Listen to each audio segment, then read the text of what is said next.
I work as a painting restorer in Barcelona, and recently one of my clients decided to restore his old salon. You might have seen this space in the movie Perfume, the Story of a Murderer, because the perfumer's shop scene was filmed there. At first, my job was to restore the paintings, but as the process went on, it became clear that many interior elements were also missing. So now I am recreating those too to bring the space back together.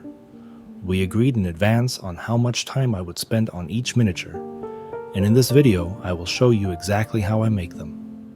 Here is a quick tip on how I prepare the small panels for painting. The edges are not perfectly straight, but in this case that does not matter, because the paintings will be framed and there is no reason to chase perfect precision. This is what it looks like. As you probably noticed, the imprimatura has already been applied. This is the first thin and even layer of paint that sets the overall tone for the painting. It is not just a technical step, but also an optical one. The following layers will show through slightly, and this helps to unify the colors in the image and create a feeling of cohesion. This method helps avoid random color noise and makes the image feel more balanced. I almost always start with this step. In this case, I used zinc white. It is more transparent than titanium white and gives a light, breathing glow. At this stage, it is important to avoid heavy or opaque layers. Painting should be built up gradually from the inside, as if growing the color rather than masking the shape. This base layer also improves adhesion between layers. In simple terms, it helps the paint stick better. That is especially important if you want the work to last for decades. If you are interested in topics like durability and restoration, take a look at the channel. I may have already posted a video about it. Now let us take a look at the color. As you can see, I am still avoiding clean, bright tones. I mix earthy shades into everything. This gives the image more realism, removes the harshness and childish quality, and also brings the whole palette into a single system. This is one of the basic principles of color theory. Color is not only about the shade you choose, but also about how it relates to the colors around it. At the same time, I am not trying to make everything dull or monotonous. The sense of fairy tale and warm fantasy will still be there, like something from a distant legend. Bright colors will come later in the upper layers when the painting already holds together. In practice, this means the first stages should be warmer and darker, so that the lighter strokes on top go on smoothly and the depth of the image builds itself naturally. While you are simply watching this easy and accessible oil painting come together, one that you could easily recreate at home, I wanted to talk a bit about mistakes, because honestly, it is usually what stops us the most. We are afraid to ruin something, to mix the wrong color, to shift the shape, to place a brush stroke in the wrong spot. But here's the thing. Sometimes that wrong brushstroke is what makes the painting better. You did not plan it, but it came out more alive, more honest. Painting slowly teaches you that not everything needs to be fixed. Sometimes it is better to leave it, let it be, let the paint stay where it landed. This works not only in art but also in life. You do not have to be perfect to be real. You definitely do not have to keep correcting yourself all the time. Sometimes when you let go of control, something unexpectedly alive appears. And then it is not you pushing the painting forward, but the painting guiding you where to go next. Maybe this is where the quiet power of painting lives, in the fact that it gives you permission not to know what will happen next. You do not have to make it perfect. You just move forward, step by step, color by color, and over time it begins to work like therapy. Not in an abstract sense, but in a way you can really feel. When you allow yourself to make mistakes on canvas without punishing yourself for them, you slowly start doing the same in your life. You become gentler with yourself, a little calmer. You begin to feel that not everything depends on how hard you try. Sometimes it is enough just to be, to observe, to use your hands, without rushing, without a goal, without that constant inner commentator. And this is especially important now, when the world is noisy and full of pressure and comparison, and everyone is running. When you want to control everything, but nothing really works. In moments like that, creativity becomes an island, a place where no one is judging you, where you can just mix paint, listen to the quiet, and come back to yourself. And it works. Not because you created something amazing, but because you remember what it feels like to be alive, to breathe, to choose, to have a space inside yourself where no one else gets to decide how you feel. That space belongs to you. While the paint's drying, let me show you something. This is me picking out an easel. Doesn't matter what brand it is. What really matters is the weight. The heavier, the better. Especially if you're someone who tends to get expressive with the brush. There are so many little details that can make or break your experience. The right brushes, good paint, the right mediums to mix or thin it, proper canvas material, and even something as basic as how you hold the brush or where you stand while painting. Some of these things I learned in art school. Some I picked up from other painters, some came with time. But the one thing I know for sure, never stick to just one teacher.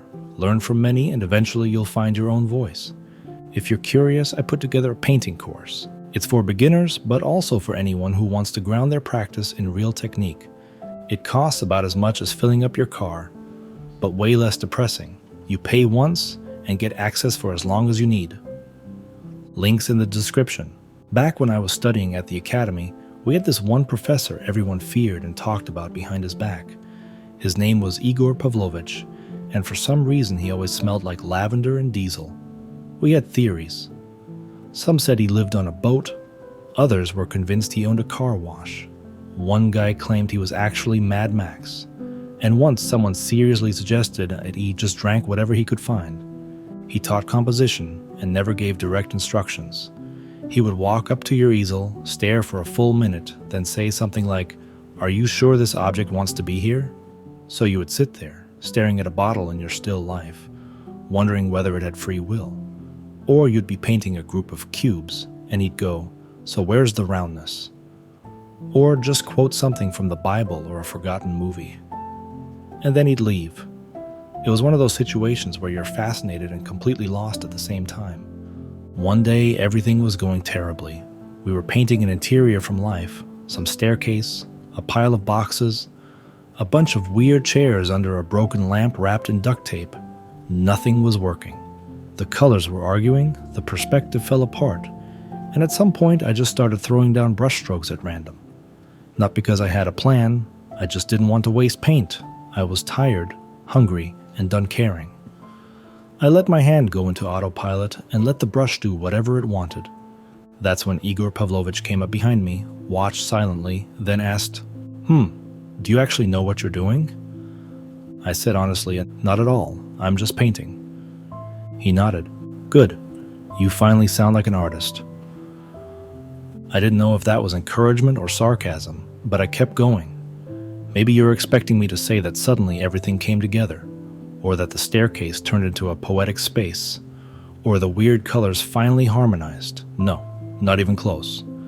I looked at the painting and thought, dear God, what a disaster. If Monet saw this, he'd beat me with a baguette. Class ended, and I hid my work behind the cabinet so no one would see it. The next day I came in pretending everything was normal, but someone had taken out all the student works and placed them along the wall. I thought, well, here we go.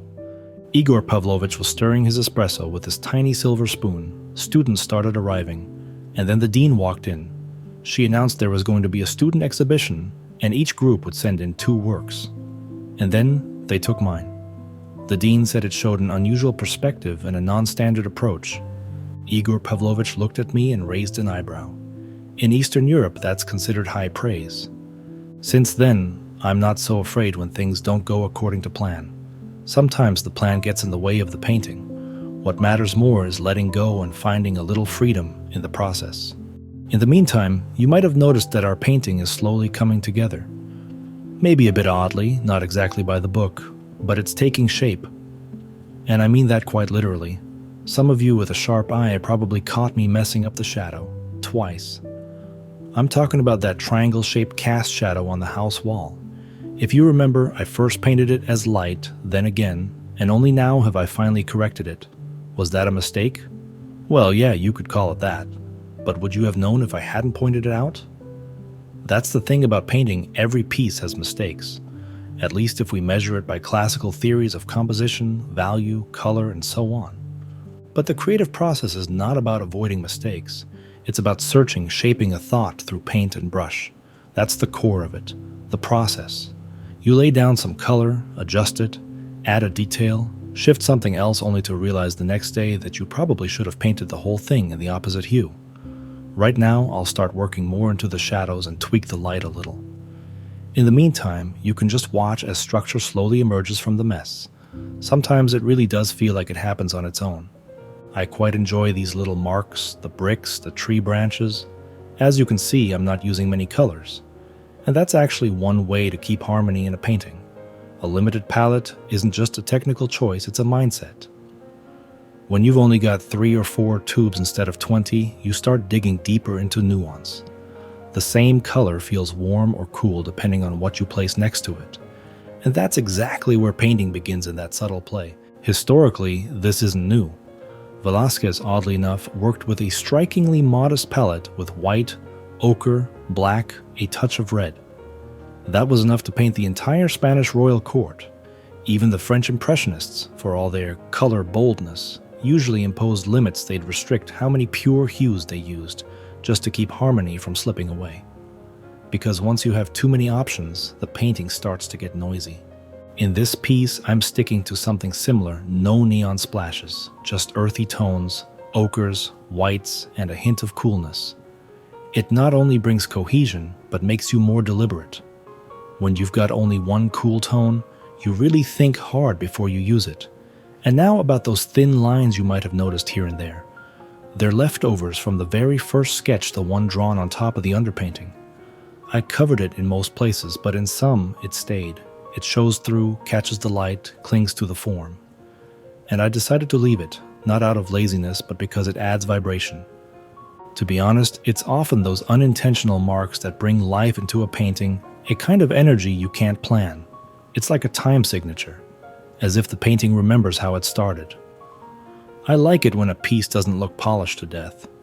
When there are still rough spots, unresolved edges, little scars, it feels more alive.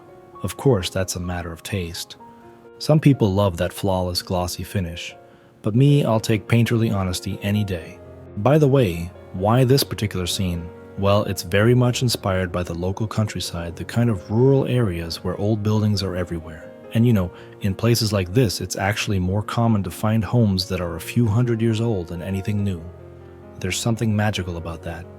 It feels like stepping into a fairy tale. If you ever get the chance, I really recommend visiting. Just make sure to read up on safety precautions first. Unfortunately, petty theft has become an issue in the area lately. Now, I'm just adding the final touches, little details and accents, much like in those original paintings that were lost to time. And if you're enjoying this, be sure to check out my other videos as well.